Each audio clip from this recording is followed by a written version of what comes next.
Joa. She's an inspiring HR manager.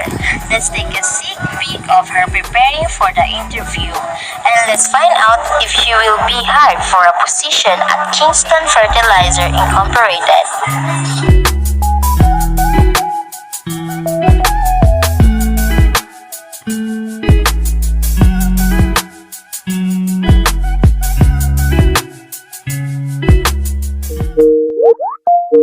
Good morning. Let me introduce myself first. I am the recruitment manager, Miss Loveline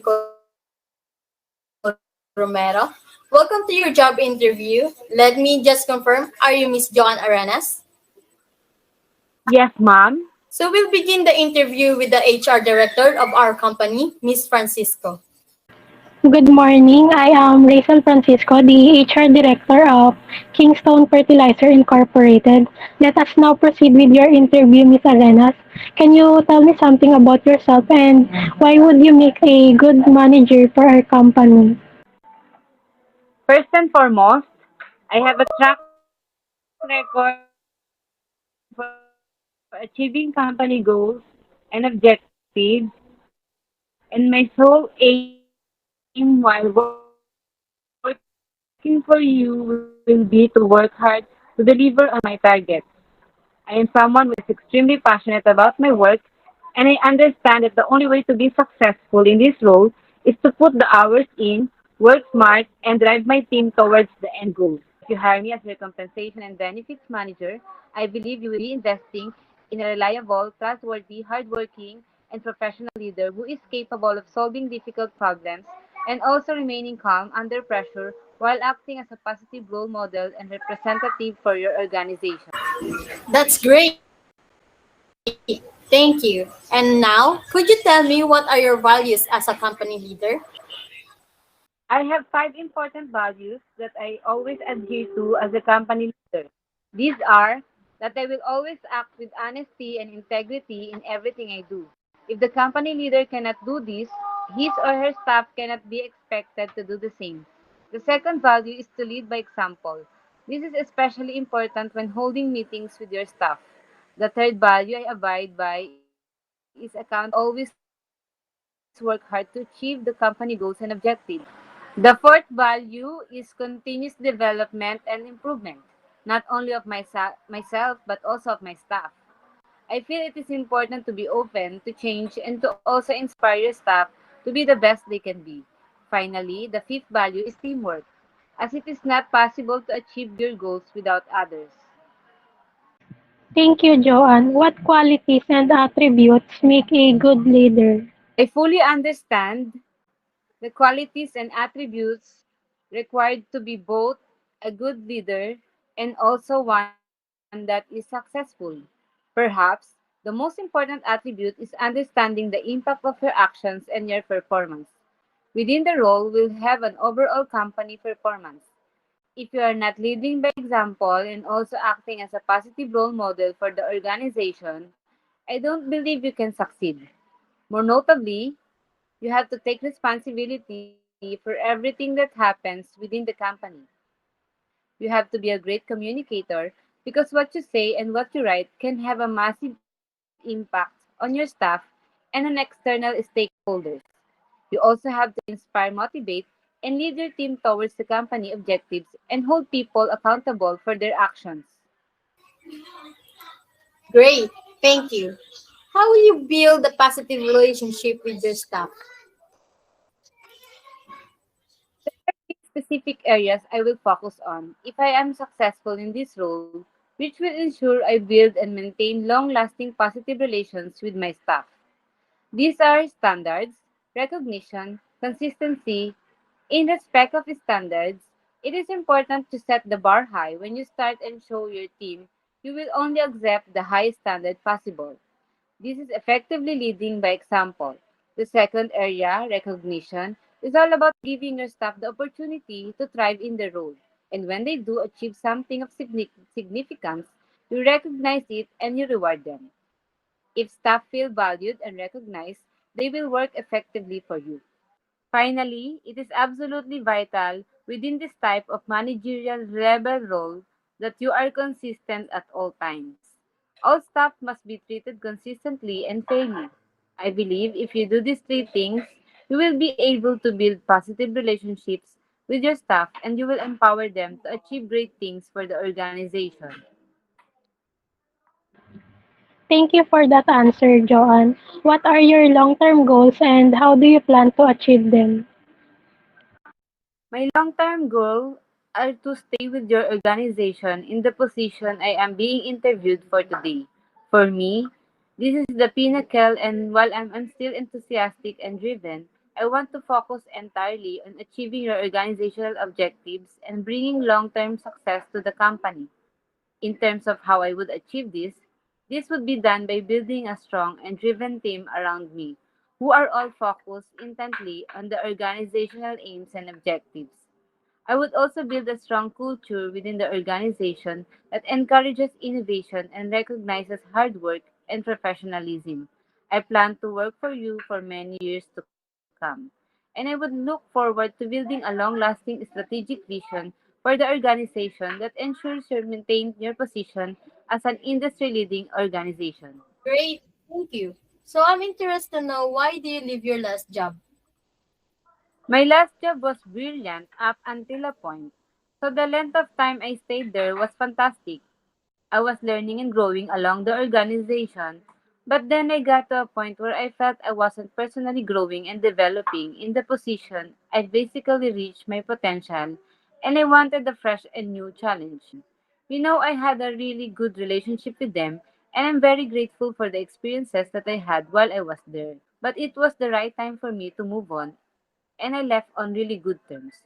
So the main reason why I left was because I was ready for a new challenge and I wanted to go and work for a different company and gain some new experiences as well. Thank you for that answer. So, why do you think we should hire you?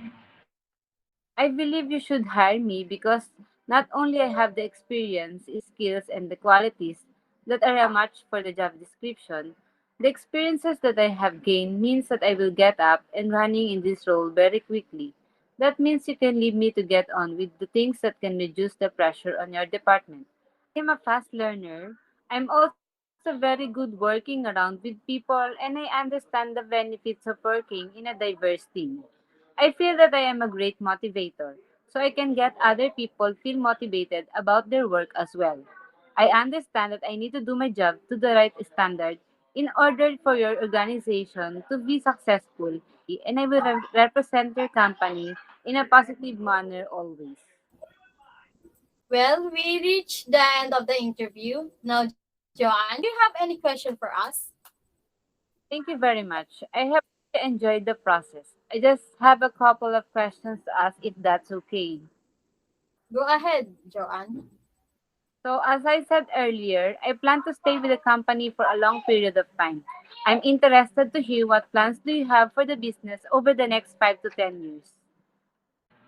We're looking to expand operations quite big and we're looking to increase product lines as well.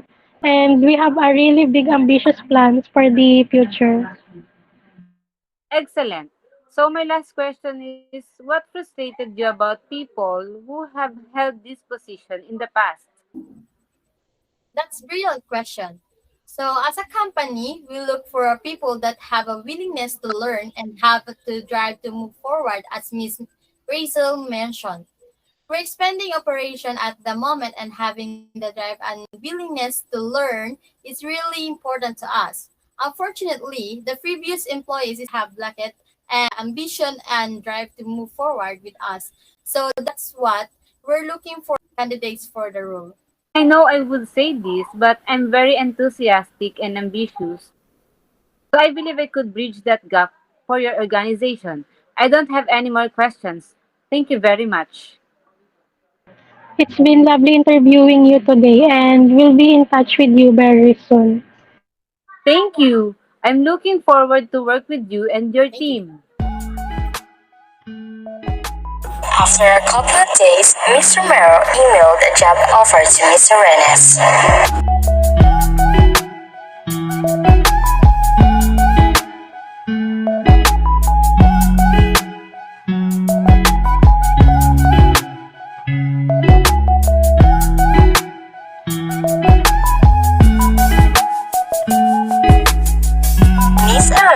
received the job offer. After reading the terms and conditions of the contract, she emailed back to accept the offer.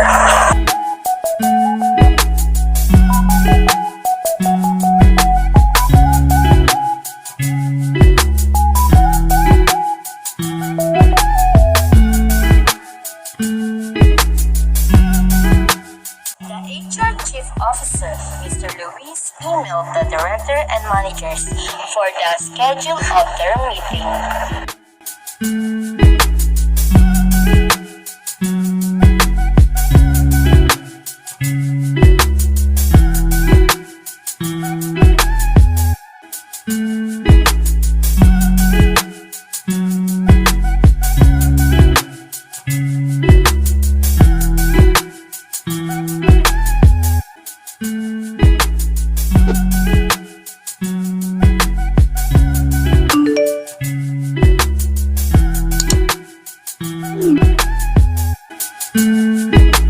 Hey everyone. May I know if everyone is already in this virtual meeting? Yes, sir. As of the moment, everyone is already here in this virtual meeting.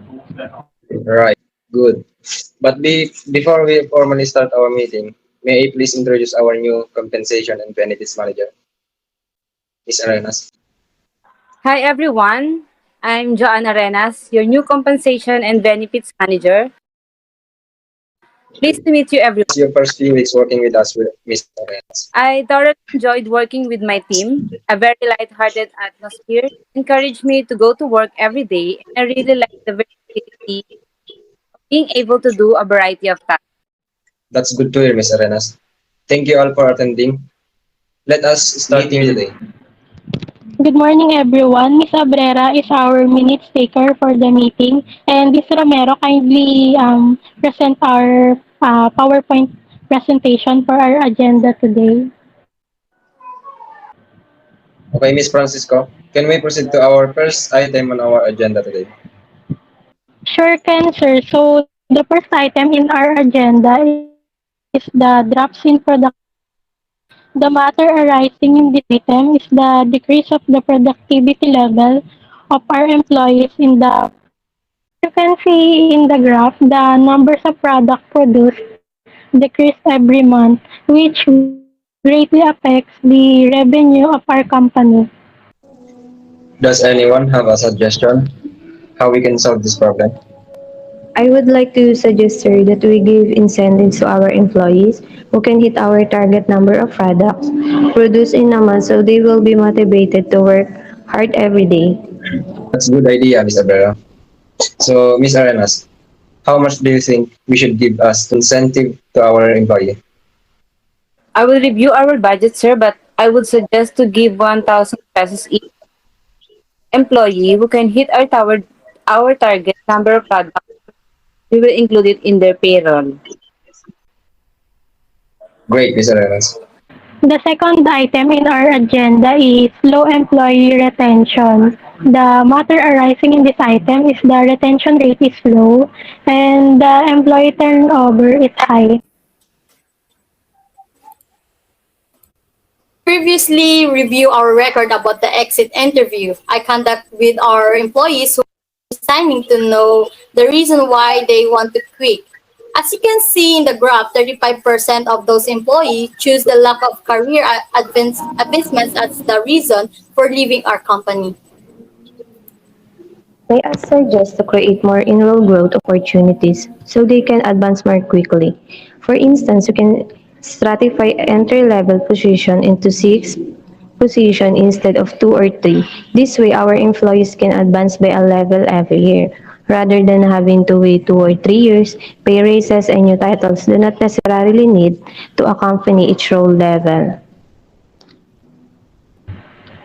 I would like to add that we should create a culture of recognition and feedback because we all know that employees want to feel valued and appreciated for their contribution. Building a culture of feedback and employee recognition can go a long way to helping our employees feel seen and heard and less likely to seek that validation elsewhere.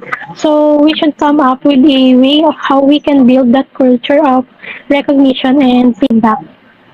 We can give them awards and gift certificates to our Employee of the Month, and to those with no absences to recognize their effort. We should also have a monthly one-on-one meeting with our employee to review their performance together. We can also ask for their feedbacks and discuss career development with them. Great ideas, team. The third item in our agenda is adopting HR technology. I'm actually planning to purchase a software for our department. While I was searching, I stumbled the ADP workforce software, which is best known as a payroll provider. But it also sells a comprehensive human resources information system that offers a full suite of functionality. They also have a drag and drop reporting tool that simplifies the process of creating new reports. But the problem is it costs 25,000 pesos for a fully consumed system. Integrated with five or more system, can we adjust this budget so we can have that software? Yes, sir. I will look into our budget and adjust it if it's possible. I will let you know sir, once I'm done with it. The next item on our agenda is health and safety issues. Since the government is encouraging more on-site presence, we should establish a policy and guidelines on how we can still ensure safety of our employees.